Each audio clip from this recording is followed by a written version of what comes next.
I have filmed this video 3 times now. You guys, it is a dumpster fire sometimes. I really wanted to incorporate some cooking with my storytelling and I just kept failing. So I figured, you know what? I miss you guys. I really want to film this. So I'm just going to sit down and try to work out the kinks later. So let's just start over, okay?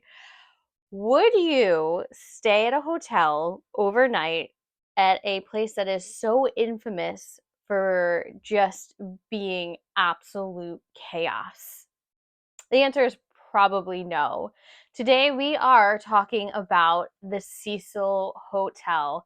If you're not very familiar with the Cecil Hotel, you will become very familiar after this video, and I want to hear all your thoughts about what you guys think of it.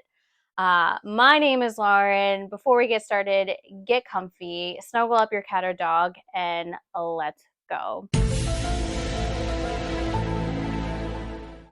Now, today we are talking about some pretty heavy subjects, some pretty uncomfortable subjects. So, if this is something that you're not okay with, I absolutely understand. So, let's give a brief history of the Cecil Hotel before we go into the nitty gritty. The Cecil Hotel was built in 1924 and cost about $1.5 million to build.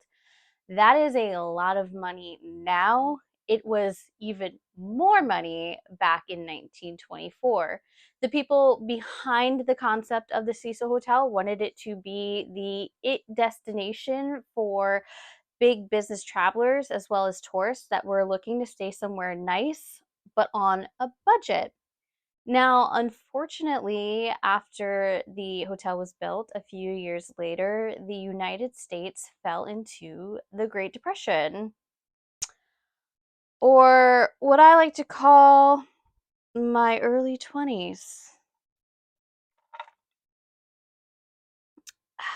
Now, because of the Great Depression, a lot of people fell well below poverty level. They lost their homes, they lost their jobs. It just obviously was a very scary time for a lot of people. Now, because of this, Los Angeles saw a massive influx on transients and unhoused individuals. And they had a solution on how to deal with this.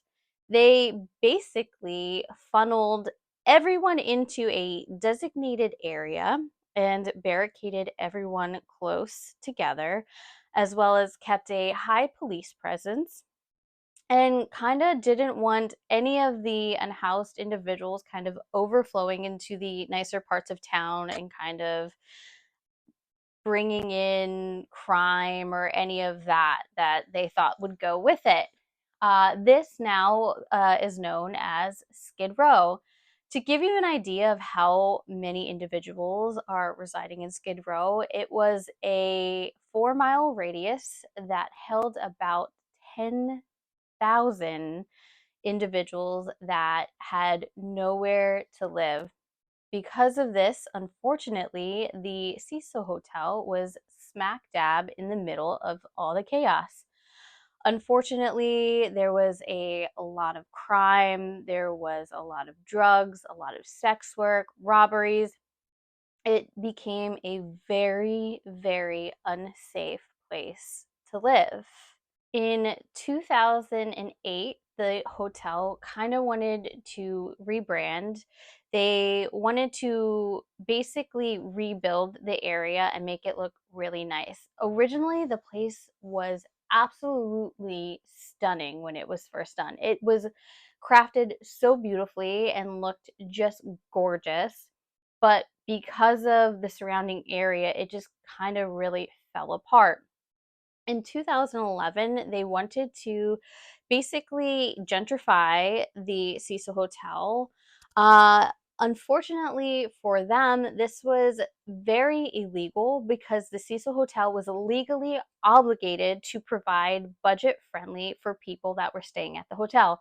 It was so budget friendly that it basically was not a hotel for a lot of individuals. It kind of became their place to stay. They were kind of beside themselves on what to do. So they had a brilliant idea of how they can kind of have their cake and eat it too. They kept the lower level floors for the budget friendly place for the unhoused individuals to continue to live, but they wanted to take the upper floors and create a fun, swanky hotel. They called the upper floor the Stay on Main. So the bottom section was still the Cecil Hotel, and then the top section was completely rebranded. Now, this kind of worked in their benefit. However, the people that were going to stay there had no idea what they were in for. They did a pretty good job separating the two personas of the building. However, they had to share a common elevator. So again, there was a lot of crime. It was very unsafe for the guests to end up staying there. In 2017, they closed to continue the renovations. However, again, hit with another catastrophe. COVID-19 kind of took over and they basically stalled the renovations indefinitely. However, in 2021, they reopened and became a budget friendly place for about 600 tenants to stay. Now, this sounds great. There's people that are able to live there and afford to be there. However, the people that are living there say how horrendous it is to stay there. It is filled with trash. The walls are falling apart. There's people ODing in the hallway constantly. There's rodents, there's bugs. It's just this just god awful place for them to stay. There are about 18 documented murders at the Cecil Hotel if you kind of Google it. But a former manager who worked there for about 10 years said it is in the thousands. In fact, police receive 3 phone calls a day, every day, for some kind of shenanigans at this hotel. Now, because of the kind of environment the Cecil Hotel has, it has coined itself two nicknames. It is known as the Murder Hotel and the Suicide Hotel. Now, before we keep going, let's take a time out. We are going to talk about people taking their own lives. Now, if this is something that you struggle with, if you struggle with anxiety or depression, I just want you to know that you are loved and you matter and you belong here. And there is nothing wrong with asking for help. It does not make you weak at all. In fact, it makes you a very, very strong individual. So you are so cared about. If this is something that you kind of just have been feeling a lot, then please, please, please get some help. Okay, I'm glad we had this conversation. We can keep talking now. Now, the first suicide occurred in 1931 when a man named W.K. Norton ingested a bunch of poison pills, ending his life. In fact, there were 8 documented suicides in the 1930s. Are the numbers accurate? I'm not sure, especially back then. I don't know how well they were tracked, but that is an astounding amount of people that lost their lives. A woman that was fighting with her significant other really thought she would stick it to him, really show him what's up. So she did so by jumping out of the window. She unfortunately not only ended her life, but she also took a 65-year-old man who was walking beneath the window as she was jumping, his life as well. In 1944, another woman named Dorothy was staying there with her significant other, and she really just was not feeling well. She had severe stomach pains.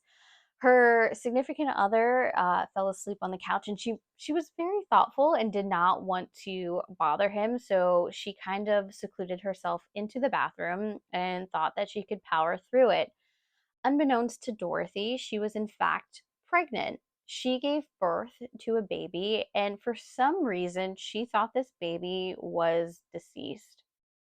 So she considered all of her options, and the one that really just um, it just appealed to her was to open the bathroom window and throw the baby out of the window. The infant landed on the next building's rooftop, and when police investigated, they somehow figured out that the baby was very much alive when Dorothy threw it out the window. She was never charged with the murder of her infant. However, she was secluded to a mental hospital thereafter. Now, in 1964, a woman named Goldie Osgood, also known as Pigeon Goldie, was a beloved resident that was indeed staying at the Cecil Hotel. She got her nickname Pigeon Goldie because she regularly fed the local pigeons, which is so adorable and endearing. And a lot of people really loved Goldie. Unfortunately, Goldie was found brutally murdered in her hotel room. She was strangled, she was beaten, she was sexually assaulted. Authorities thought that they had the guy who did this because around the time of Goldie's murder, there was a man walking through the hotel covered in blood. I don't know how they decided that he wasn't to blame, but they did end up letting this guy go. He was not responsible for the murder. However, her case was never solved to this day, which it breaks my heart because she sounds like she was a lovely woman and she went out pretty terribly. Now, another very infamous murder associated with the hotel was that of Elizabeth Short. Elizabeth Short's last moments were around the Cecil Hotel, is where she frequented, and her body was actually found not far from the hotel itself. Now, if you don't know who Elizabeth Short is, you may be more familiar with her nickname, the Black Dahlia. Now, the Black Dahlia, I will probably do a separate video on her. Her case is probably the most wild murder I have ever seen. Again, Elizabeth was found very close to the Cecil Hotel, only a few blocks away. She was found by a woman that was walking down the street and saw what she thought to be a mannequin laying in an empty lot. As she got closer, she realized that it was no mannequin at all, and it was indeed a naked woman lying there. When the police got there, they were absolutely horrified by what they've seen. Something like you would see in a movie. I can't even imagine the people that witnessed this, what they went through witnessing this. Elizabeth's body was dumped completely naked. However, it was cut completely into two halves. The incision itself was so precise, so just well done, if you will, that authorities believe that it could only have been done by somebody with surgical know how. Not only that, but her face was also cut from ear to ear, just completely slit. There was not an ounce of blood in Elizabeth's body. However, there was no blood at the crime scene. There were pieces of her skin missing.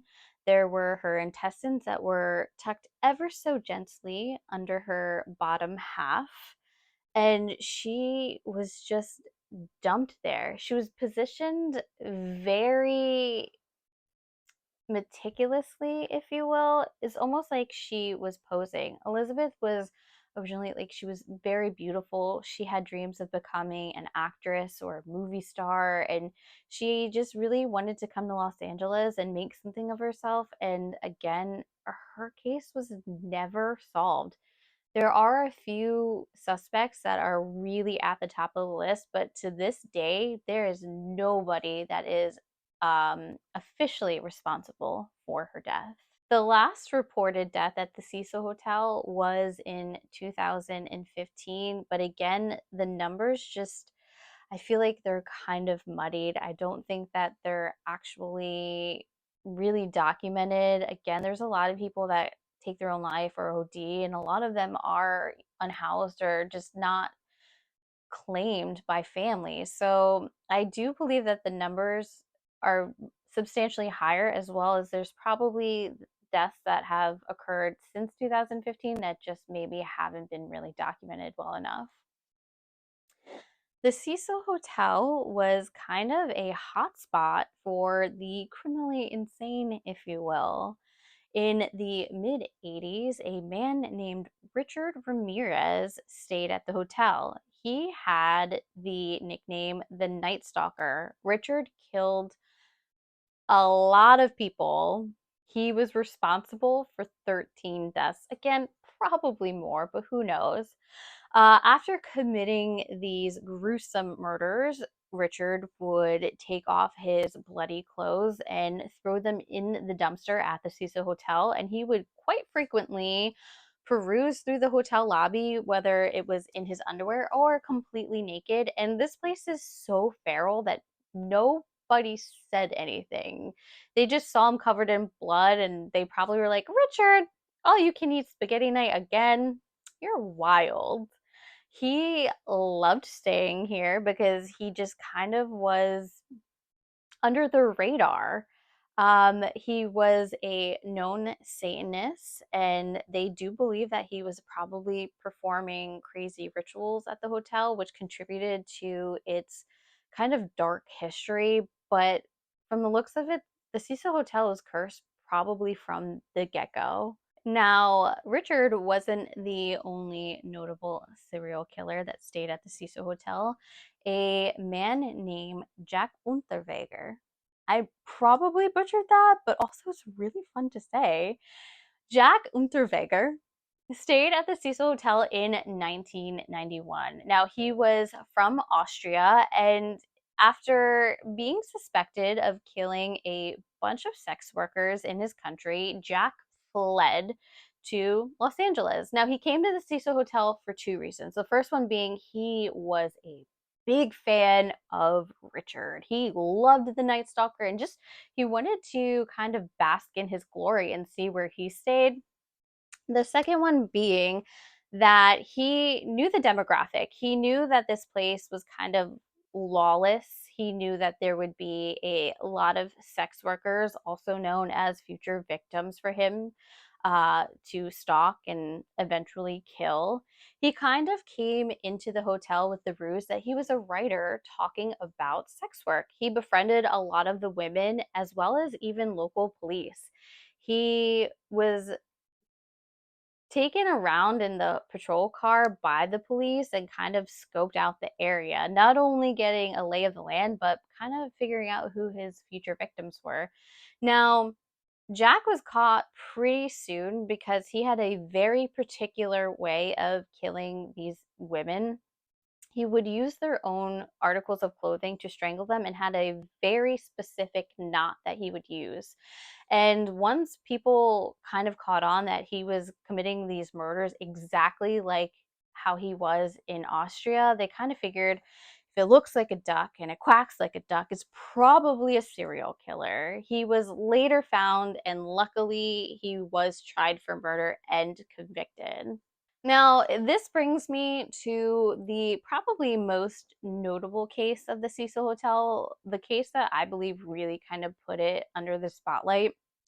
In 2013, a 21-year-old Canadian woman named Elisa Lam stayed at the hotel. Now, again, remember from the beginning, she had no idea the Cecil Hotel was in such a unsafe area because it was just the stay on Main. It wasn't the Cecil Hotel. So she kind of was drawn to this place and wanted to visit downtown Los Angeles.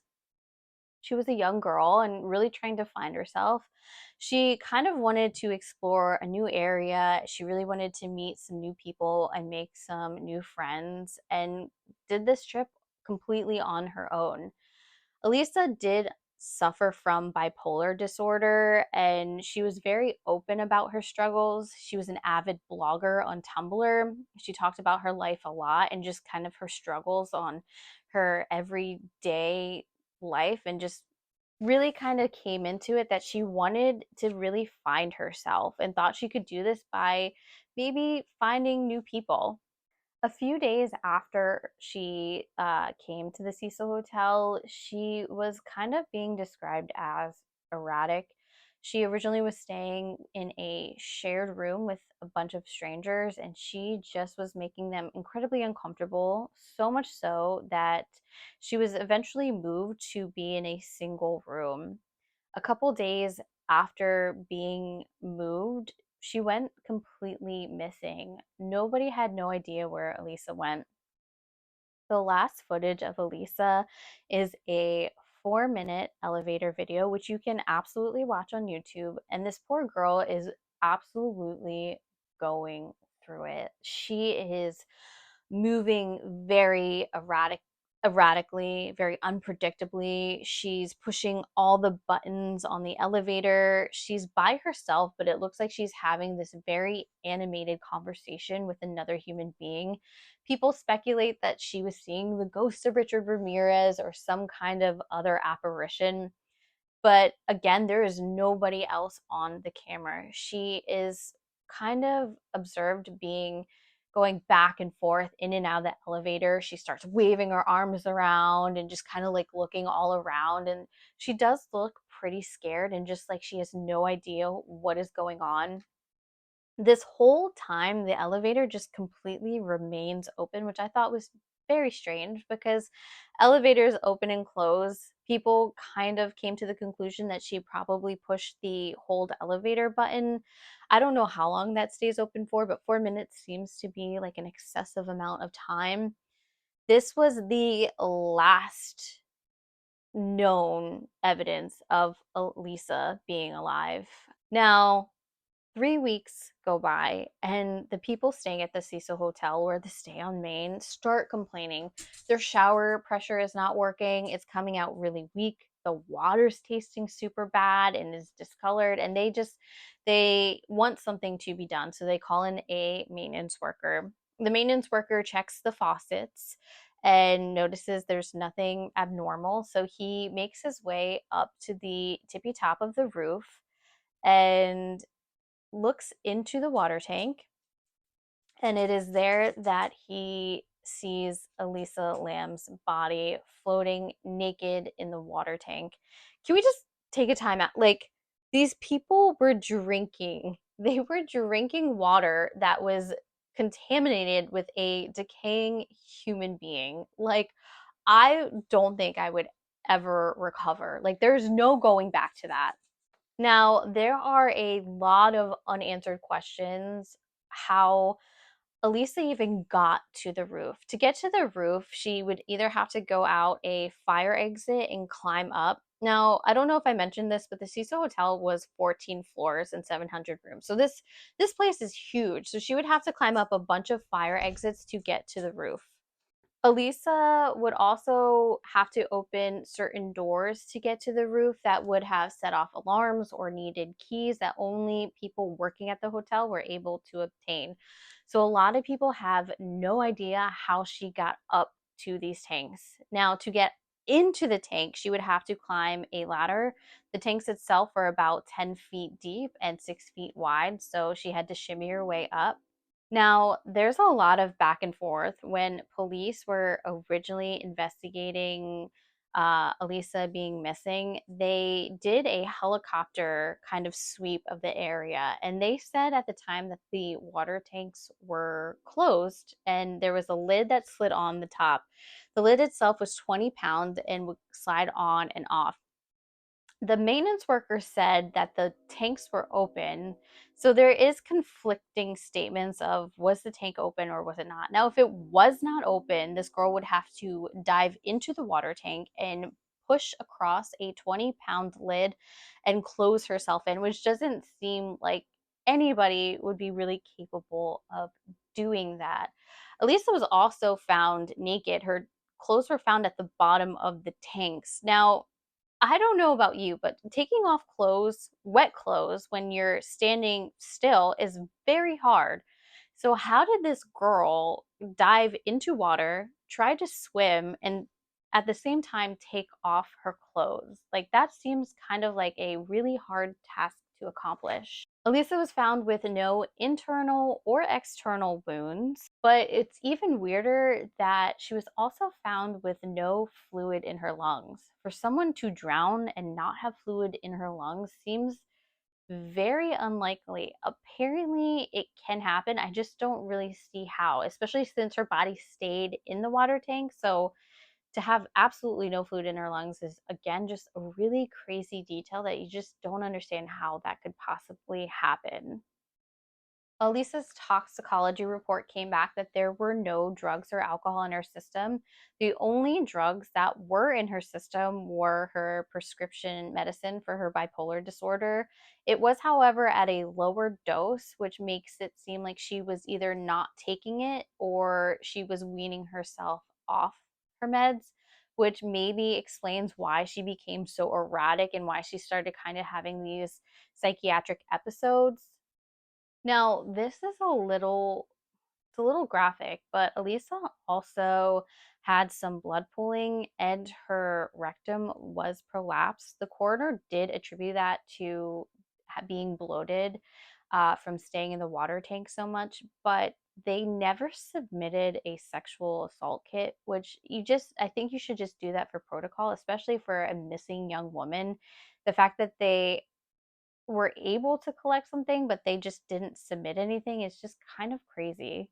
So many people speculate that there was corruption left and right. They thought the hotel employees were in it. They thought the police department was in on it. They thought that there was like maintenance workers and the coroner they were all corrupt. And I can understand where they're coming from because there are a couple little details to the story that just like seems a little sketch, if you will. Again, how did she get on the roof if she didn't have a key and these alarms weren't tripped? Apparently, the alarm system just never went off, which is kind of a strange coincidence.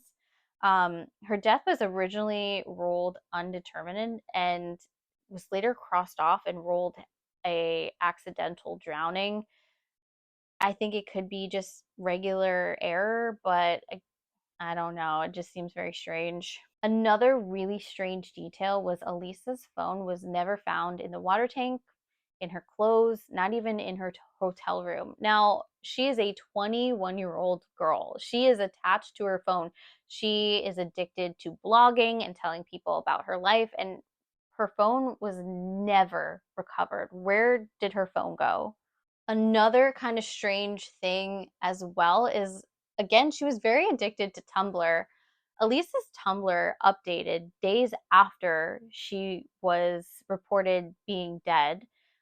They speculate that she had like presets on her phone to just randomly upload saved content, but just so many crazy small details that it's just like it was ultimately ruled an accidental death, but there's just so many tiny little clues that you wish you had more information.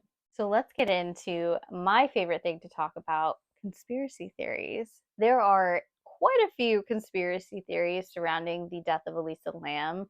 One of them being that there was a massive tuberculosis outbreak after Elisa Lam was found dead. This really overtook the unhoused community as well as people that were staying at the Cecil Hotel. They just could not get this under control. The way that they tested for TB was a specific test, if you will, the Lam Elisa test. It was spelled exactly the same way that she spelled her name, just reversed. Now, okay, that's strange. However, Elisa Lam studied at a college in Canada that had a pretty well developed tuberculosis research program. Now, okay, again, could be a stretch, but there are some people that kind of speculate that Elisa was used as a biological weapon to take out the homeless population. And after she did so, she became too much of a liability and was taken out of the picture. That's pretty freaking crazy. But also, like, how is her name reversed a test for tuberculosis that was taken over where she was found dead? I just, that's strange. Another really weird coincidence, if you will, is a movie called Dark Water. Dark Water was released a few years before the Elisa Lam case, but the parallels are spooky. Now, Dark Water is a movie about a mom and a young girl that is staying at this completely dilapidated, unsafe apartment complex. The little girl ends up going missing after the people that were staying at the apartment complex start complaining about water pressure and the way that the water tastes. They find this little girl that was drowned on the water tank on top of this roof. It's like they wrote a movie about Elisa Lam and just kind of released it before her actual death. The little girl in the movie that died in the water tank was wearing an outfit very similar to the outfit that Elisa was wearing in the elevator video, the last video that she was seen alive. Again, it's just so weird. It's very strange. There's just a couple other small little coincidences that it's a head scratcher. And I think one coincidence you can kind of be like, "Ooh, that's so weird and spooky," but just the amount of little tiny pieces to this puzzle that are just unmatched are just it hurts my head. In 2015, Elisa's family filed a wrongful death lawsuit against the hotel, and it was dismissed. They did not win. However, I don't agree with that. You set aside the fact that it could be her taking her own life, it could be the psychiatric episode, her not taking her meds.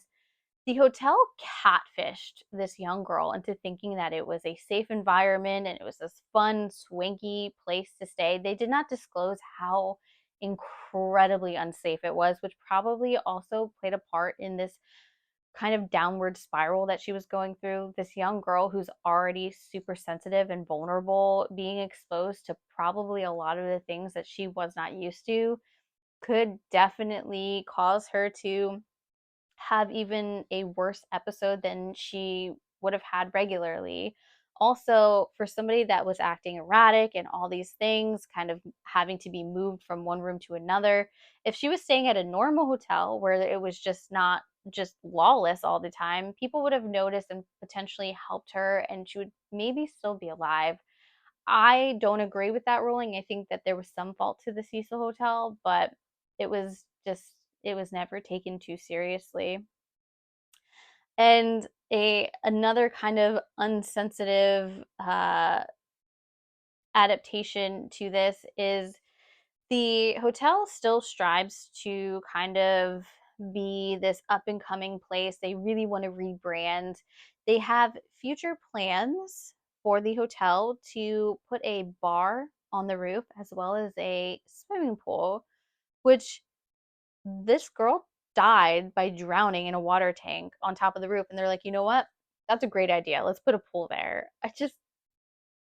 Oh my God. I would never, you could not pay me to stay at the Cecil Hotel. For somebody that really enjoys spooky things and potentially paranormal activity, ghosts, and I love those things, but I also do believe in a incredible negative energy. And I don't care what you say, that place is just surrounded by death and tragedy and just it's encapsulated with negative energy. Ooh, it's a mouthful, but like I would not stay there at all. No, thank you. I mean, is the hotel kind of just a breeding ground for death and sadness, or is there some kind of, I don't know, like I said, did Richard Ramirez put a spell on the hotel? But from like I said, it sounds like this place has been cursed from the get-go. Maybe they should just demolish it and start over because the people living there aren't even happy. So let's just restart it. Am I right? Let me know what you guys think. Would you guys stay here? Are there any other places that are similar to the Cecil Hotel that just have a lot of kind of bad publicity, if you will, surrounding it? I don't know. Tell me also what you guys are looking for on the next video. I will try to master my cooking and talking at the same time, but let me get this going. All right. Thank you so much for watching. I really appreciate you guys. You matter, and I will see you next time. Bye.